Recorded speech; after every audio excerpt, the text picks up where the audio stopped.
حضرت ابو ہریرہ رضی اللہ تعالیٰ عنہ سے مرفوعاً مروی ہے کہ ایک آدمی راستے میں جا رہا تھا کہ اسے سخت پیاس لگی۔ اسے ایک کنواں نظر آیا، وہ اس میں اتر گیا، پانی پیا اور باہر آ گیا۔ کیا دیکھتا ہے کہ ایک کتا پیاس کی وجہ سے ہانپ رہا ہے اور گیلی مٹی چاٹ رہا ہے۔ اس آدمی نے کہا، اس کتے کو بھی اسی طرح پیاس لگی ہے جس طرح مجھے لگی تھی۔ وہ کنویں میں اترا، اپنا جوتا پانی سے بھرا، پھر اسے منہ میں پکڑ کر اوپر چڑھ آیا اور کتے کو پانی پلایا۔ اللہ تعالیٰ نے اس کی قدر کی اور اسے بخش دیا۔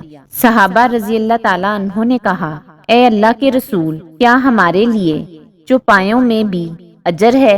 آپ صلی اللہ علیہ وآلہ وسلم نے فرمایا، ہر ذی روح میں اجر ہے۔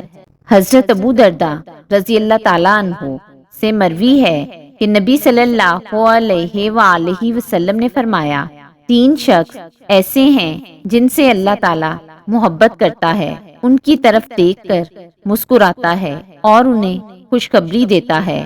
وہ شخص کے جب کوئی لشکر اس کے سامنے آیا تو اس نے اپنی جان سے اللہ کے لیے ان سے قتال کیا، یا تو وہ قتل کر دیا گیا یا اللہ تعالیٰ نے اسے فتح دے دی اور اس کی حفاظت کی۔ اللہ تعالیٰ فرماتا ہے، میرے اس بندے کی طرف دیکھو، اس نے کس طرح میرے لیے اپنے آپ کو روکا۔ اور وہ شخص جس کی حسین و جمیل بیوی اور نرم بستر ہے اور وہ رات کو قیام کرتا اور اپنی شہوت چھوڑ دیتا ہے، میرا ذکر کرتا ہے اور مجھ سے سرگوشی کرتا ہے، اگر چاہتا تو سویا رہتا۔ اور وہ شخص جو کسی سفر میں ہو، اس کے ساتھ قافلہ بھی ہو، وہ رات گئے سفر کر کے تھک جائیں پھر سو جائیں، اور یہ شخص آسانی یا تکلیف میں سحری کے وقت قیام کرے۔